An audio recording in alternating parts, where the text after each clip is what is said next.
When my husband cheated on me, he cried and begged for forgiveness. It was one night, never again. I nodded and forgave him.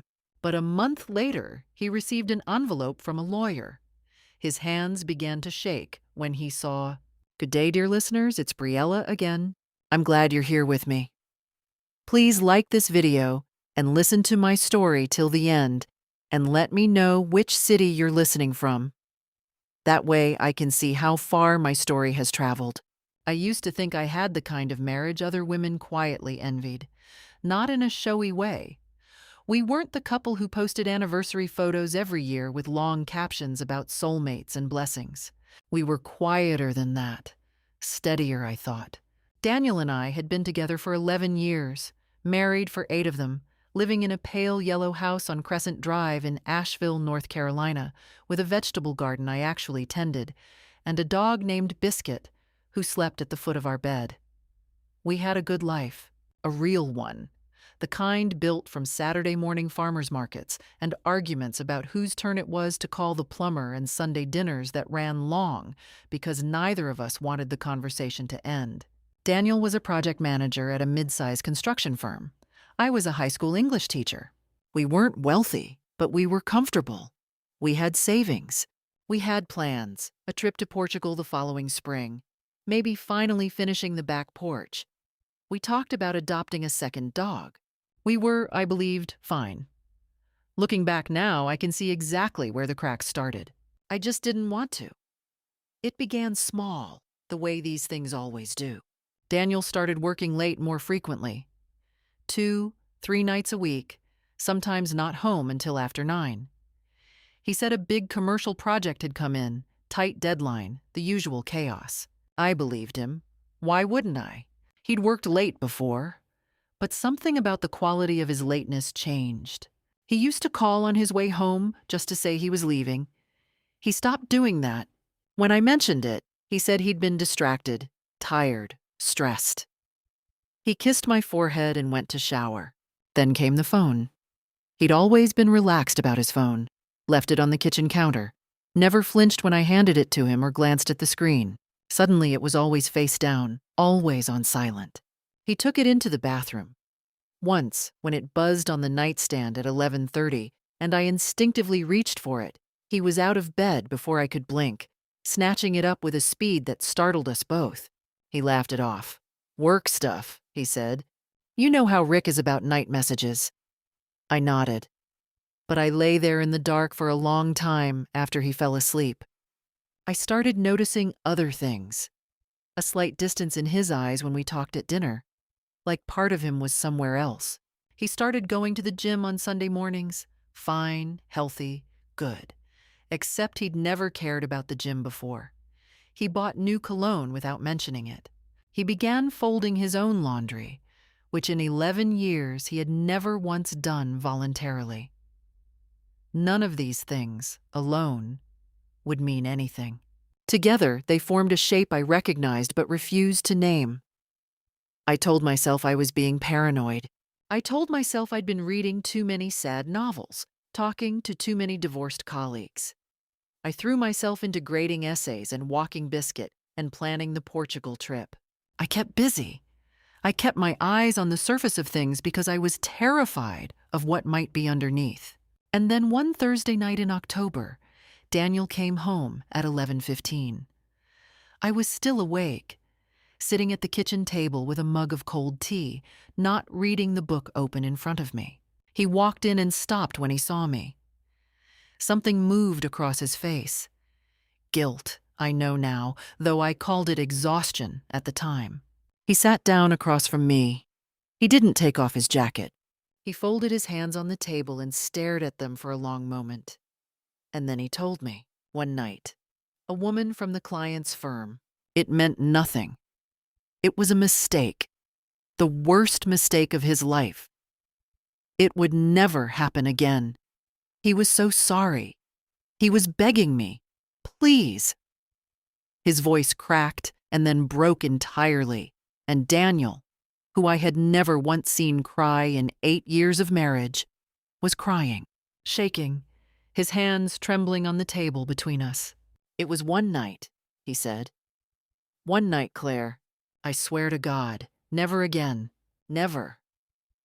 I looked at him for a long time. I felt something move through me. Not rage, not grief.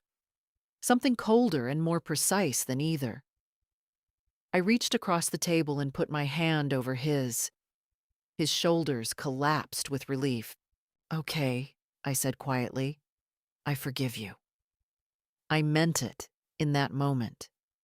I also meant what I did 1 month later, when a sealed envelope from my attorney arrived at our front door, and I watched Daniel's hands begin to tremble all over again. I didn't sleep that night. Daniel did. He cried himself into some exhausted, relieved, unconscious state around 2 in the morning, his breathing eventually going slow and even beside me. I lay on my side of the bed and stared at the ceiling and listened to the particular silence of a house where something has just broken. By 4 o'clock, I had stopped pretending and gotten up. I made coffee and sat at the kitchen table.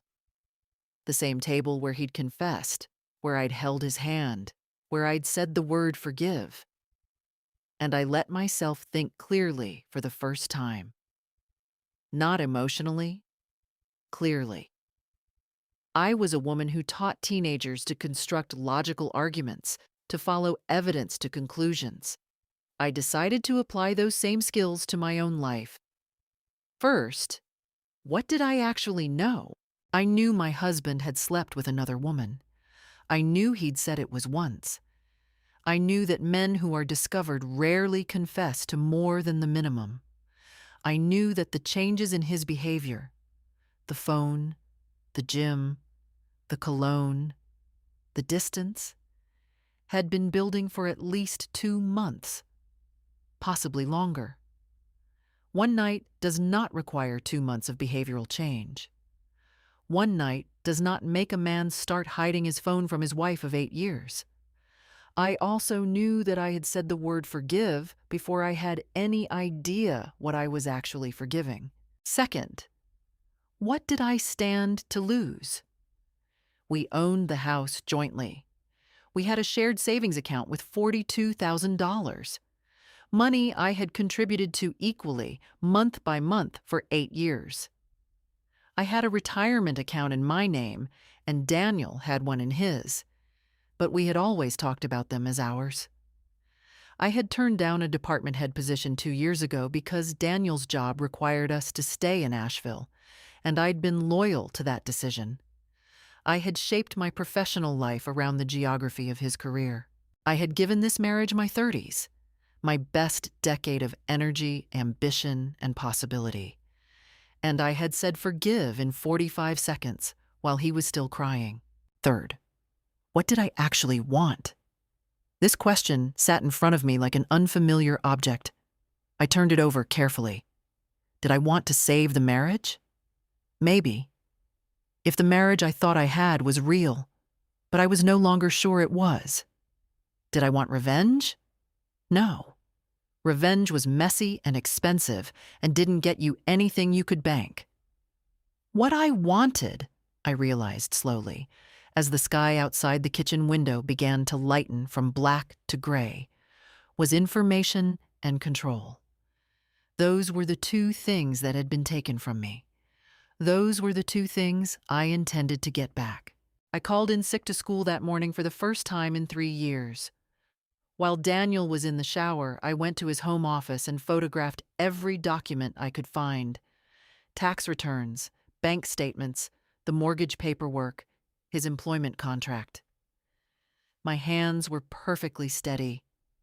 I wasn't angry. I was focused. Then I called my sister, Renee, who lived in Charlotte, and who had always been the practical one. I didn't tell her everything yet, just that I needed the name of a good divorce attorney. She didn't ask many questions. She gave me a name, Margaret Hollis. She said Margaret was thorough and didn't waste time. I called Margaret Hollis's office that afternoon and made an appointment for the following Tuesday. Then I did something I'd been putting off for weeks. I went through 2 months of our shared credit card statements online. My stomach tightened as I scrolled. 2 dinners at Fleur, a wine bar downtown I'd never been to with him, a hotel charge, the Kimpton, 62 miles from Asheville, for a Friday night in September, when Daniel had told me he was at a work conference in Raleigh, a jewelry purchase at a boutique on Lexington Avenue, a bracelet, I imagined, or earrings, something small and meaningful enough to give. I printed everything and put it in a folder I labeled Household Taxes, 2023, and tucked it at the back of my filing cabinet. That evening, I cooked dinner. Pasta, his favorite. I opened a bottle of wine and smiled across the table and asked him how his day had been. He was warm, attentive, grateful in the way of a man who believes he has been forgiven and is starting fresh. He had no idea that I had already begun. The plan wasn't fully formed yet, more of a direction than a blueprint. But it had a foundation: documentation, legal counsel, and patience. I was going to find out exactly what I was dealing with before I decided what to do about it. In my classroom, I always told my students, "Don't argue until you have the evidence. Evidence changes everything." I intended to take my own advice. Margaret Hollis's office was on the 4th floor of a brick building downtown, the kind of place that smelled like fresh coffee and quiet competence. Her assistant offered me water when I arrived. I accepted. I was grateful for something to hold. Margaret herself was in her early 50s, with short silver hair and reading glasses she wore on a chain. She shook my hand, sat down, opened a legal pad, and said, "Tell me what's happening." No preamble, no sympathy performance. I appreciated that more than I could say. I told her everything: the confession, the one-night claim, the credit card statements, the hotel charge, the cologne, all of it. She listened without interrupting, taking notes in a small, precise handwriting. When I finished, she was quiet for a moment. "The hotel charge alone is significant," she said. "But here's what I need you to understand, Claire. If this goes to divorce proceedings, what matters is documentation. Not suspicion, not gut feeling, documentation. North Carolina is an at-fault state. Adultery is legally relevant here. That means provable adultery can affect property division and, in some cases, alimony." She explained my options with the calm efficiency of someone who had done this 1,000 times. We talked about asset protection. She advised me to quietly open an individual checking account and begin transferring a portion of my direct deposit there. Legally. Nothing drastic, nothing concealed beyond what the law permitted. Just building a foundation. She also gave me the name of a private investigator she worked with regularly. His name was Paul Greer. She said he was discreet and methodical and had never once given her inadmissible evidence. "Take your time," Margaret said as I stood to leave. "You don't have to file anything today, but stop waiting for the truth to come to you. Go find it." I thought about that on the drive home. Stop waiting for the truth to come to you. Go find it. I called Paul Greer the next morning. What I didn't know then was that the woman wasn't a stranger from a client firm. Her name was Kristen Mercer. She was 34, a project coordinator at Daniel's company. Not a client, not a one-time encounter from an out-of-town conference. She had worked 15 feet from my husband's office for 2 years. She knew his coffee order and his deadlines and, apparently, a great deal more. I learned this from Paul Greer 11 days after I hired him. He called me on a Wednesday afternoon while I was sitting in my car in the school parking lot, watching students pour out through the front doors. "Ms. Hale," he said, "I have something for you." He had photographs. Daniel and Kristen leaving her apartment building on a Tuesday evening. The same Tuesday, Daniel had texted me that he was working late and not to wait up. They were not behaving like colleagues. The photographs were clear, legally obtained, time-stamped. He also had something else. A confirmation from the Kimpton Hotel that the reservation in September had been made under Daniel's name for 2 guests. 2 guests. I sat in my car for a long time after I hung up. Students walked past. A girl I'd taught last year waved at me through the windshield. I waved back automatically, my face doing the right things from muscle memory. It wasn't one night. It had never been one night. That was the moment everything clarified. Not the confession, not the credit card statements, not even the phone behavior. This. This was the point from which there was no going back, not because of anger, but because of arithmetic. He had looked me in the eyes. He had held my hand. He had cried. And he had lied. I drove home and made dinner and asked Daniel about his day. He told me about a problem with a subcontractor, and I listened and nodded and refilled his glass. And while he talked, something inside me went very, very quiet. Meanwhile, I would later learn, Kristen had noticed something. She'd mentioned it to Daniel the week before. A feeling, she said. A change in my energy, she called it, apparently having observed me at a company event the previous fall. She told him I seemed different, watchful. Daniel had told her she was imagining it. Claire doesn't do anything, he reportedly said. She'd just be hurt. She's not the type. He believed that, I think. Completely. It was the most expensive mistake of his life. I filed on a Monday.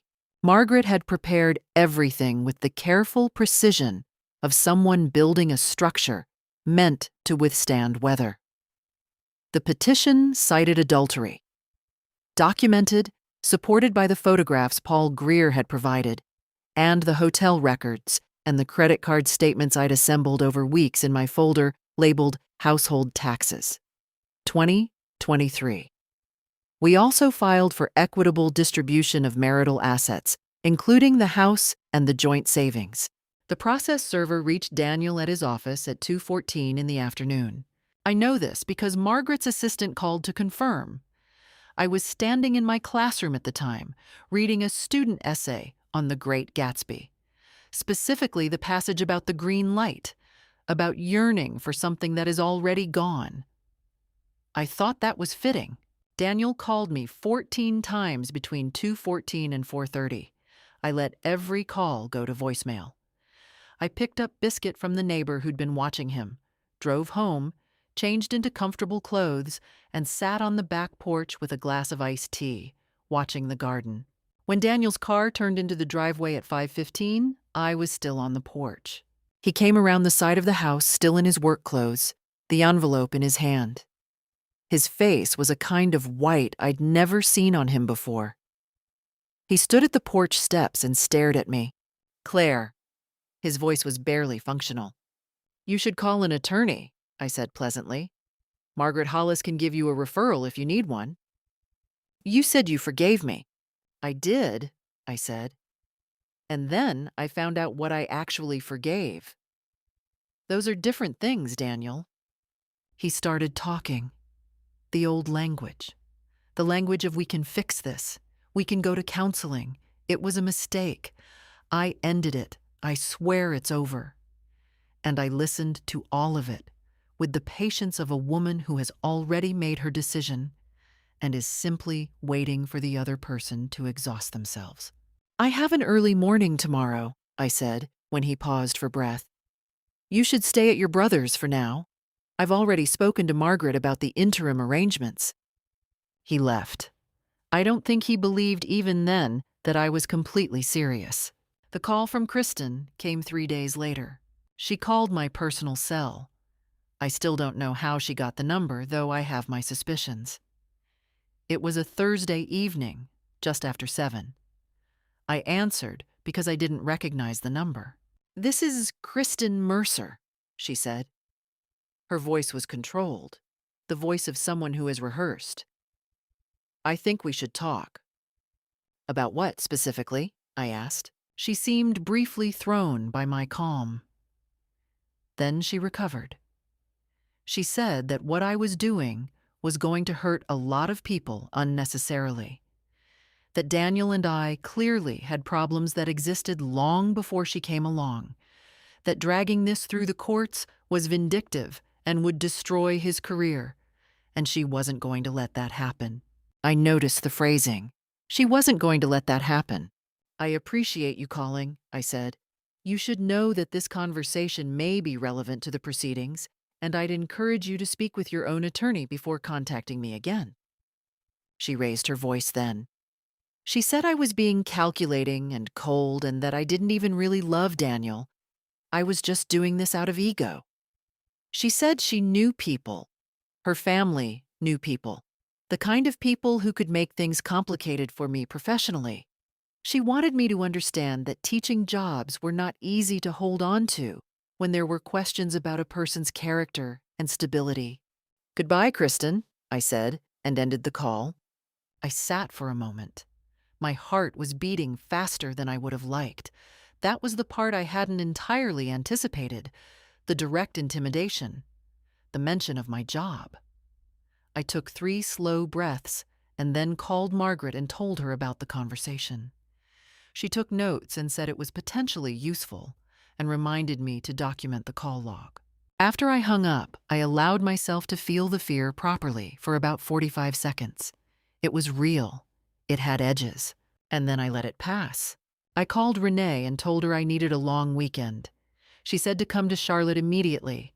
I packed a bag, put Biscuit in the car, and drove south on I-26 while the sun went down ahead of me, and I played Carole King on the stereo and didn't think about any of it for 3 entire days. I had earned that. Charlotte was good for me in the way that simple things are sometimes the most restorative.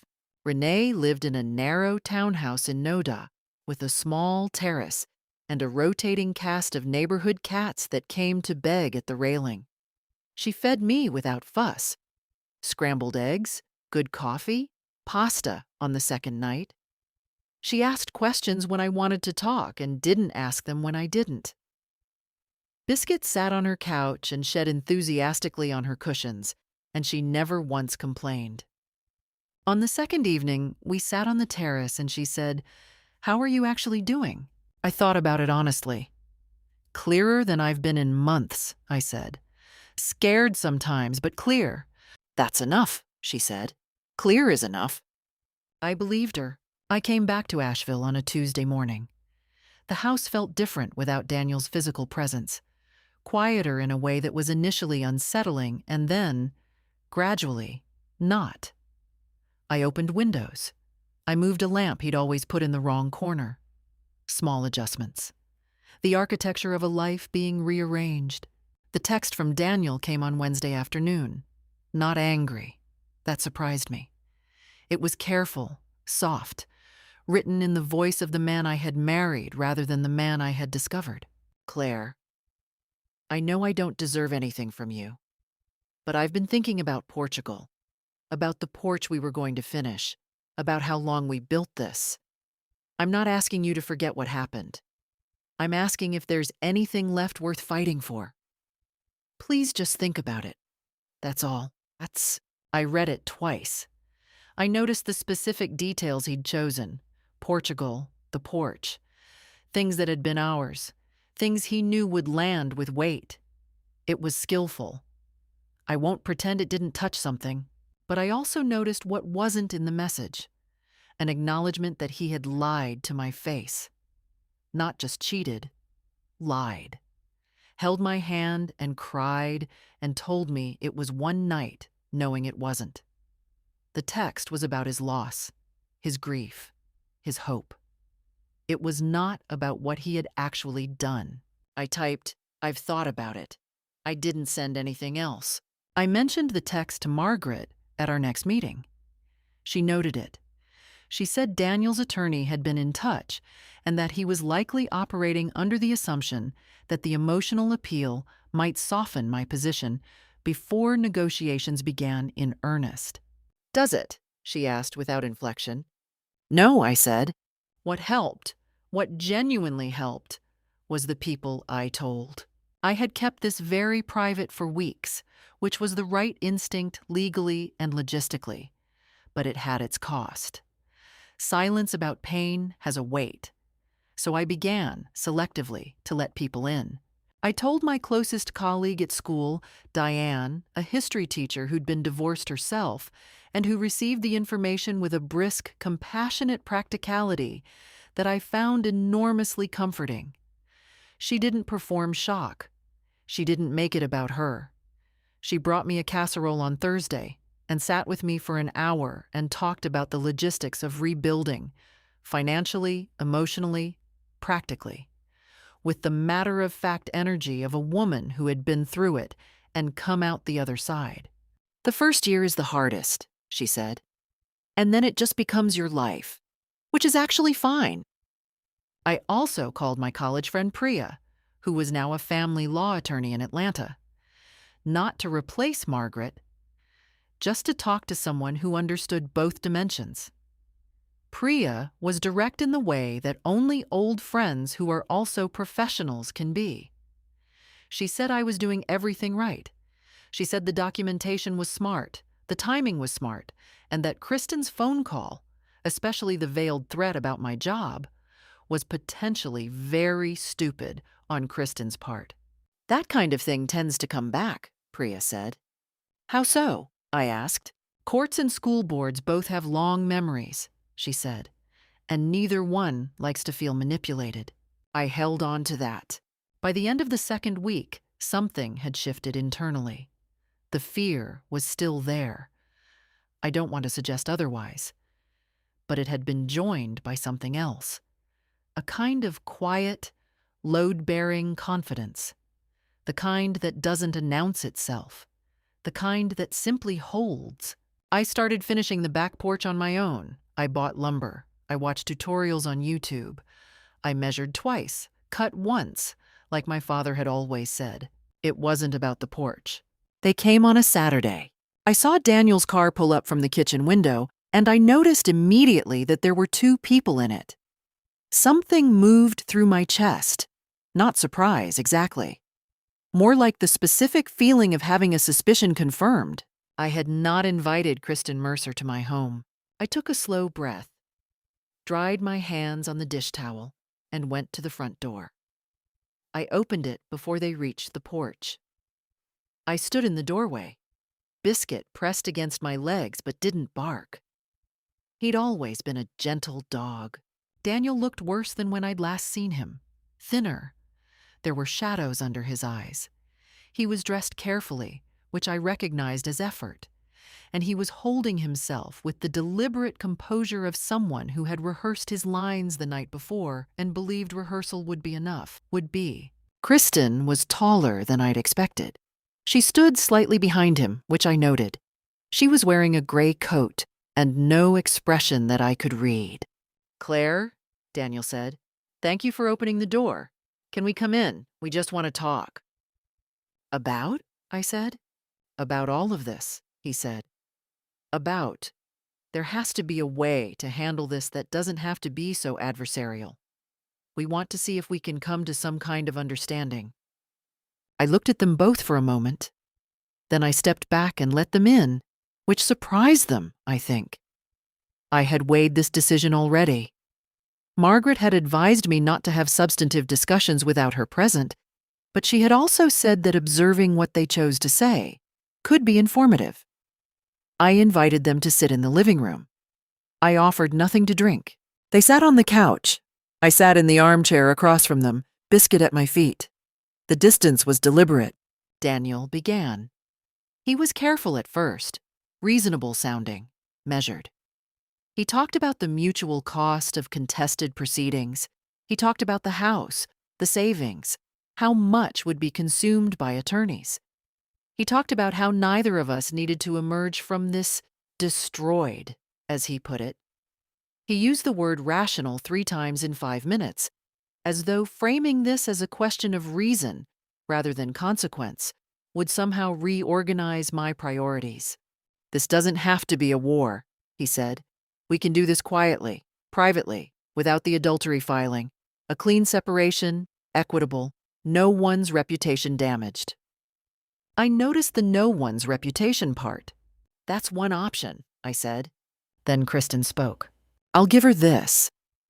She was confident. She looked at me directly and said that she understood I was hurt and that my feelings were valid. I noticed how carefully she said that, like she'd read something about empathy as a negotiating tool the previous evening, highlighted key passages, practiced the inflection in a mirror. Then she said that what Daniel and I had was over long before she was involved, that anyone paying attention could see we hadn't been right for each other for years, that I was only pursuing this particular legal strategy out of bitterness, and that it would ultimately hurt me more than anyone else. You're a teacher, she said. This kind of public process, the attention it draws. Are you sure that's something you want attached to your name? There it was, dressed up softer this time, but the same shape as the phone call. My job, my reputation. A threat wearing the costume of concern. I let the silence sit for a moment after she finished. I find that silence, applied correctly, is one of the most useful things a person can deploy. It makes people reveal what they meant to conceal. Kristen, I said, the last time you raised my professional situation, I reported it to my attorney. I want you to know I'll be doing the same with this conversation. Her composure flickered. We're not threatening you, Daniel said quickly. That's not...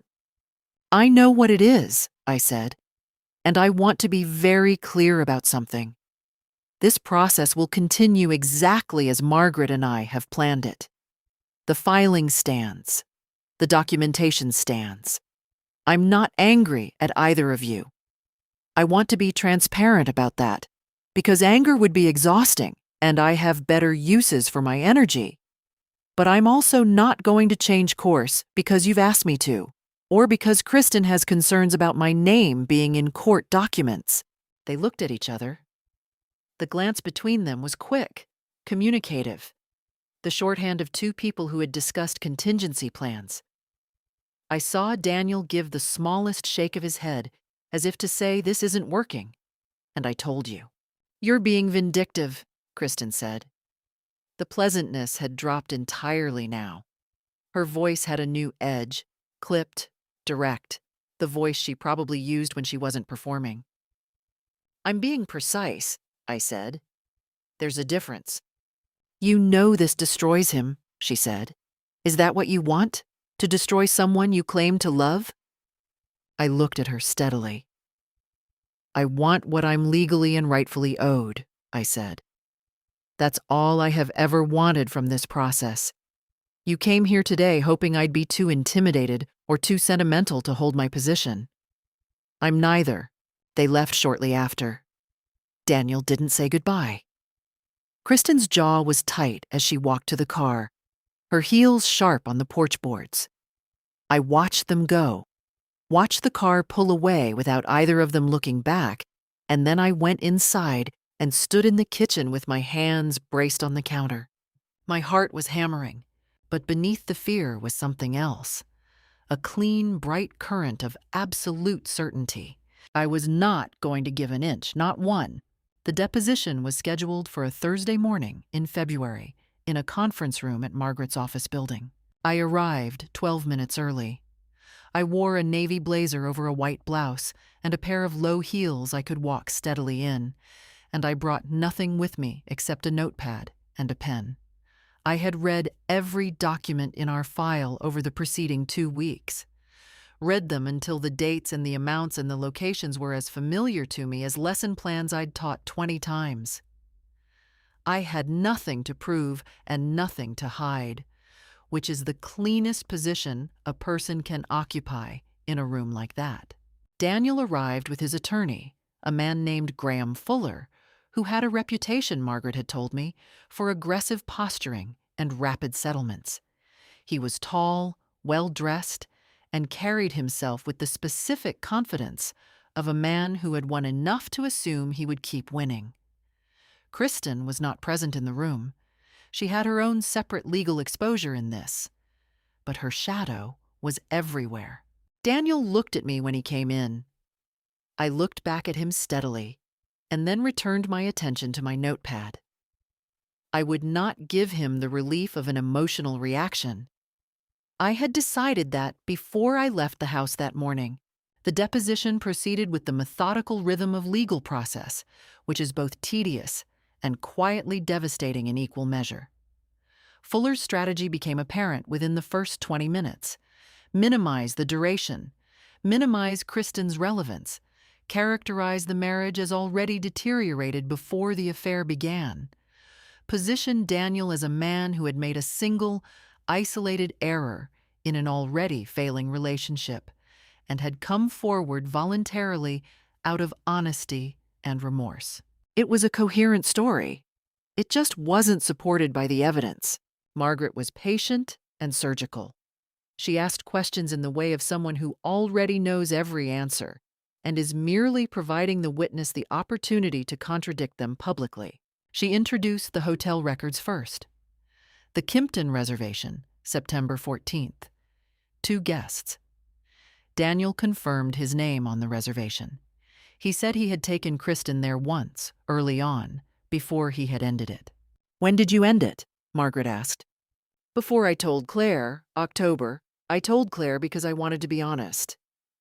"And the relationship between you and Ms. Mercer, when did it begin?" A pause, small but visible. "August," Daniel said. Margaret let that settle. Then she placed a document in front of him. A second hotel reservation. The Cambria in Greenville, July 19th. The silence in the room was very specific, the kind that has weight. "Is that your signature on the registration?" Margaret asked.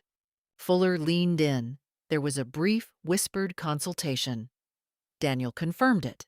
"That would suggest the relationship began in July at the latest," Margaret said pleasantly. "Not August. Is that correct?" Another pause. Longer this time. "We met in July," Daniel said carefully. "The relationship, the romantic aspect, it took a few weeks." "Of course," Margaret said, in a tone that was entirely neutral and somehow devastating. Then she introduced a third document, subpoenaed text message records from Daniel's carrier, spanning July 3rd through October 22nd. 5 pages, single-spaced. The sheer volume told a story before anyone read a word. Daniel's face changed. It wasn't a dramatic change. It was the subtle rearrangement of a man who has run out of runway and knows it. Graham Fuller asked for a recess. During the break, I stood at the window at the end of the hall and looked at the street below. A woman was walking a stroller in the February cold, head bent against the wind. A delivery truck idled at the corner. Ordinary life, proceeding entirely without awareness of the room I was standing next to. How strange, I thought, that the world just continues. How strange and how useful. I thought about the night Daniel confessed. His trembling hands, the wine on the kitchen table. One night, Claire, I swear to God, never again. Never. How much architecture had gone into that performance? How long he must have been preparing it? I felt nothing that surprised me. I had had months to feel things, had done it carefully and privately and in the right proportions at the appropriate times. What I felt now was a very simple, very clean resolve.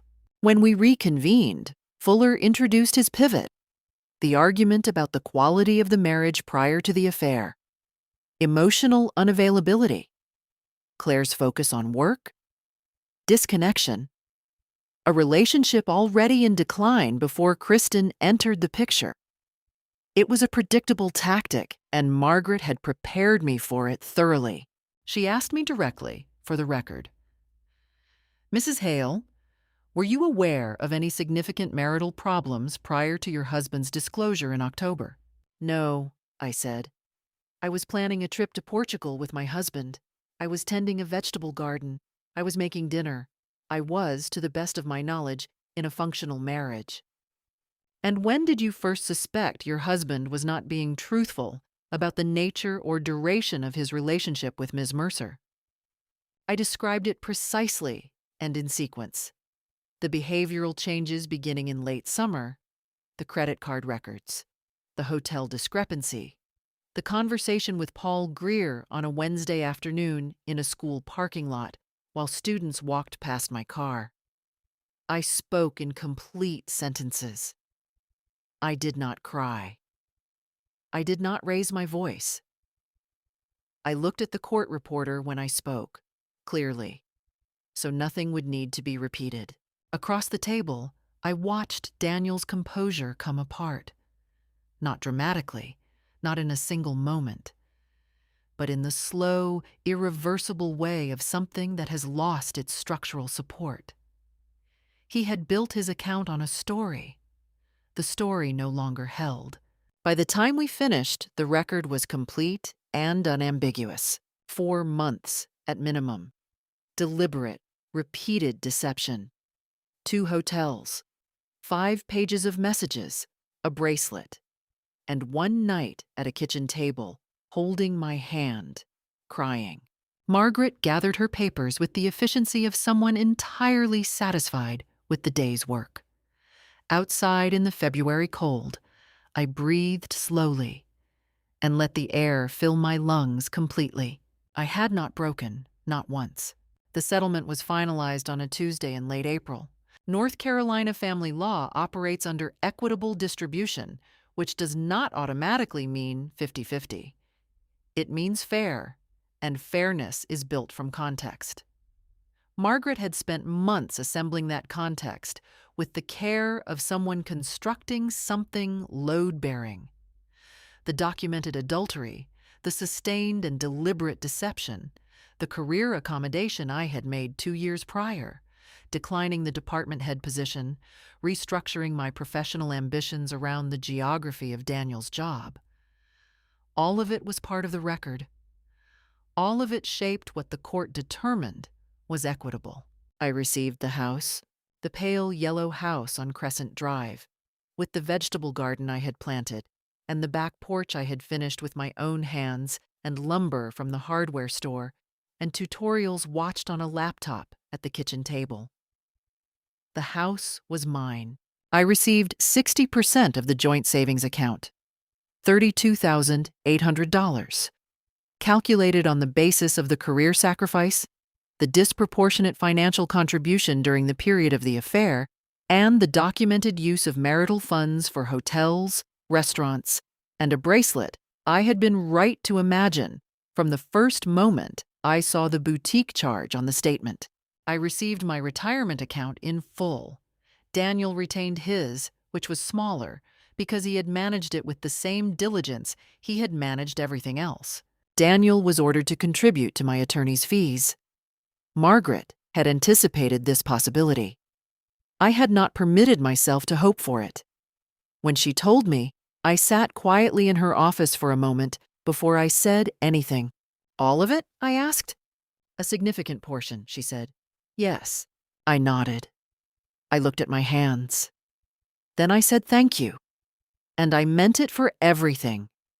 The Tuesday meetings, the legal pad, the silver reading glasses, the 12 months of calm, precise, unwavering work.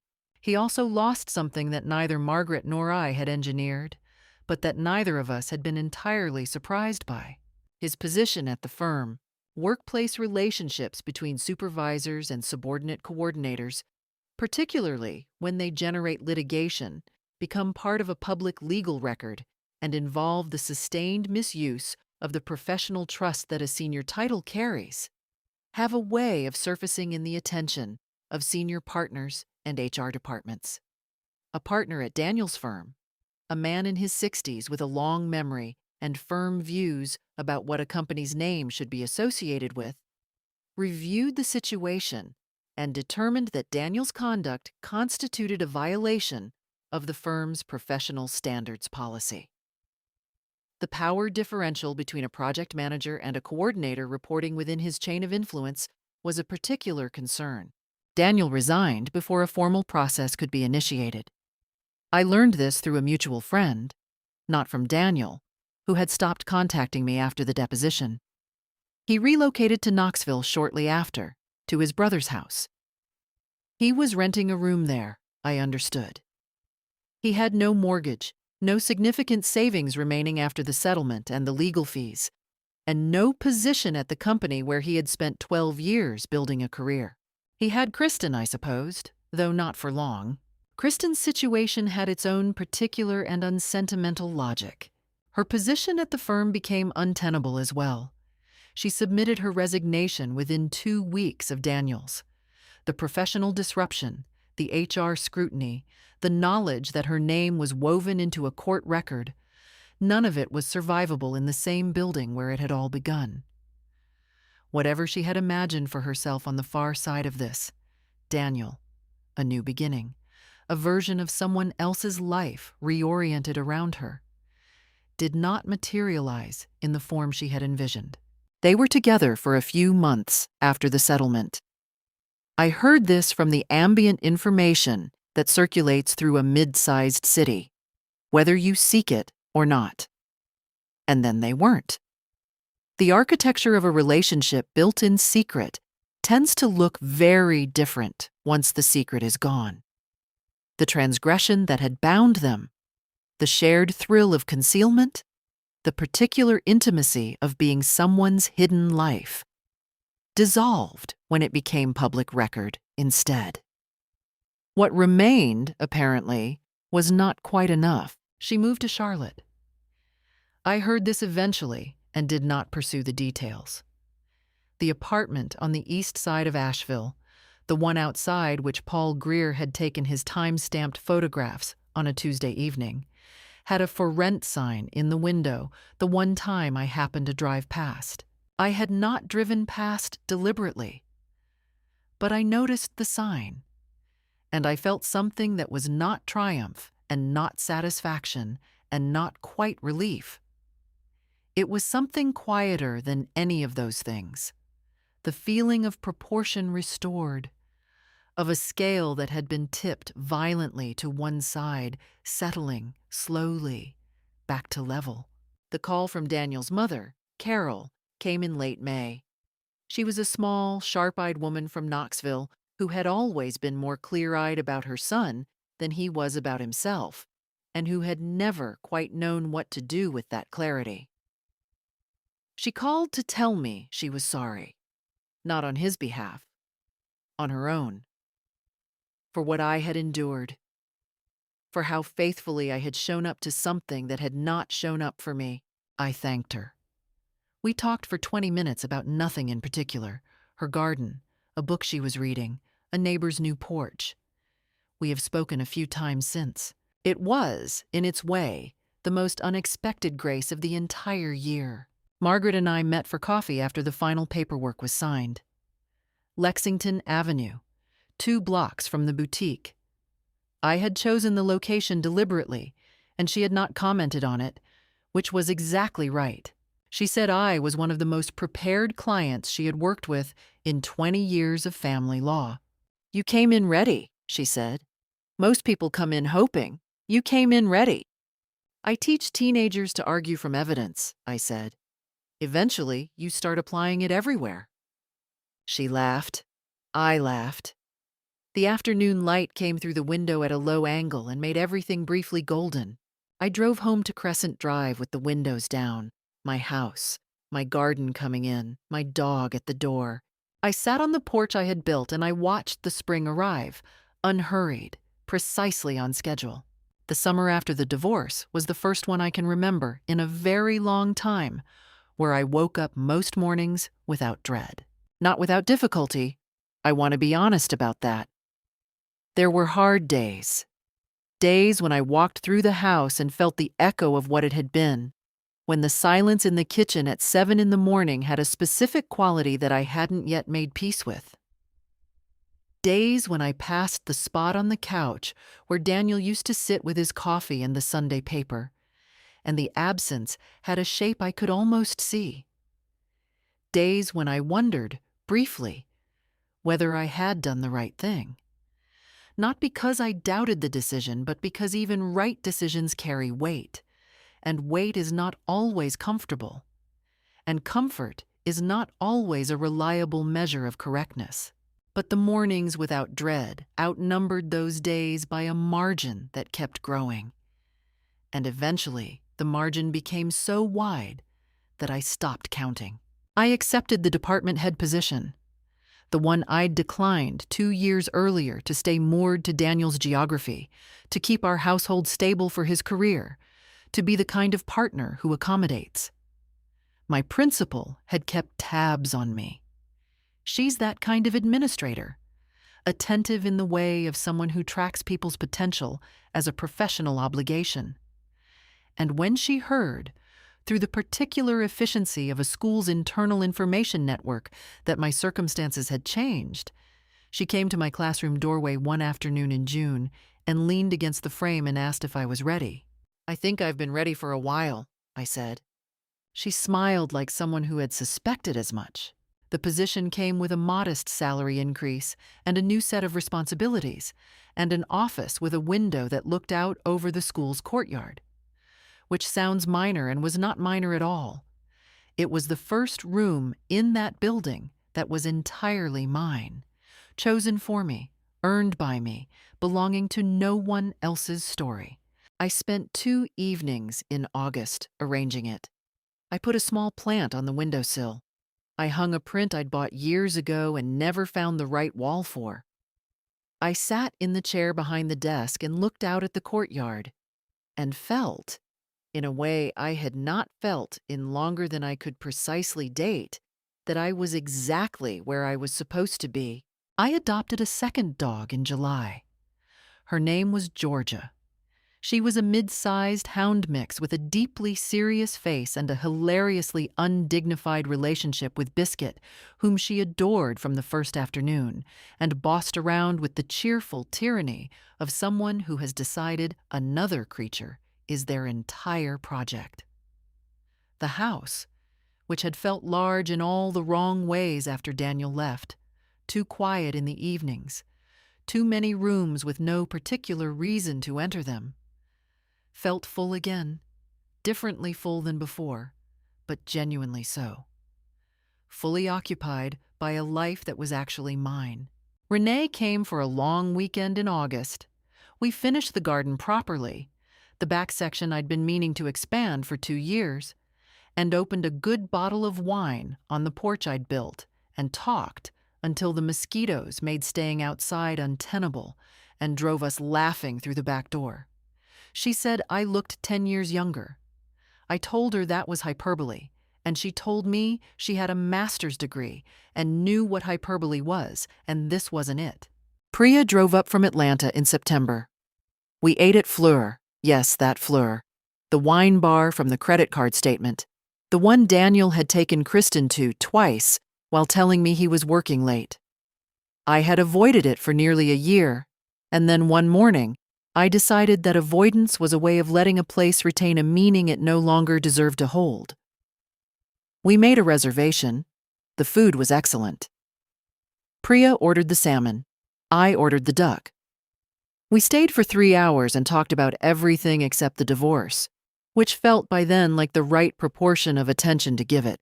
I heard about Daniel through Carol, who called every few weeks, and through the low, ambient current of information that moves through a city of this size, whether you engage with it or not.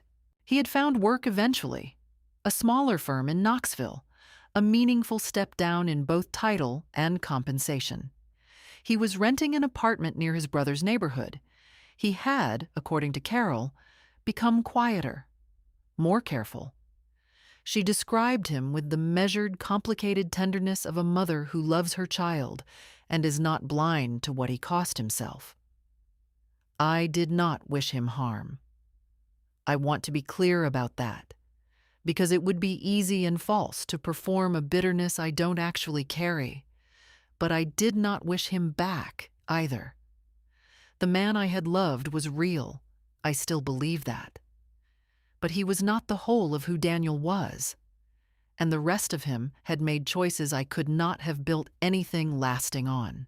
Kristen, from what I gathered, had not rebuilt easily. The Charlotte move had been a restart under difficult conditions.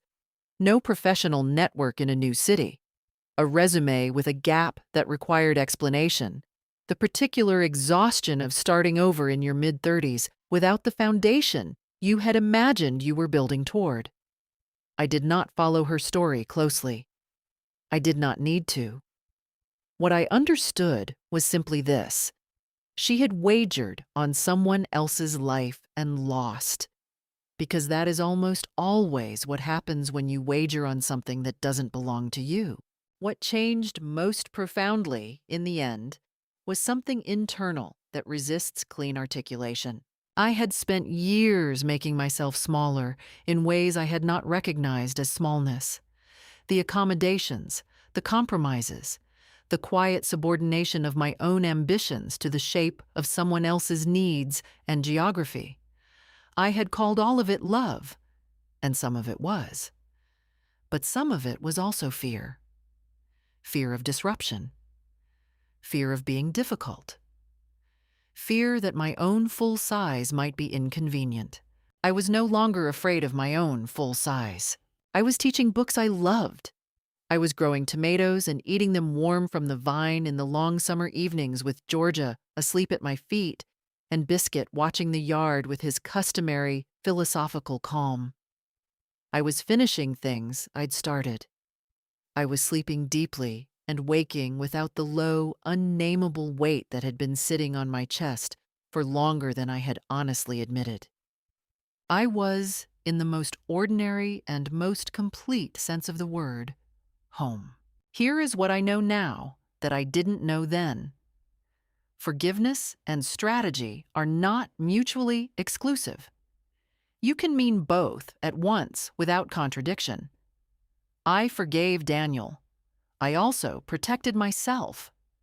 I chose not to mistake kindness for surrender.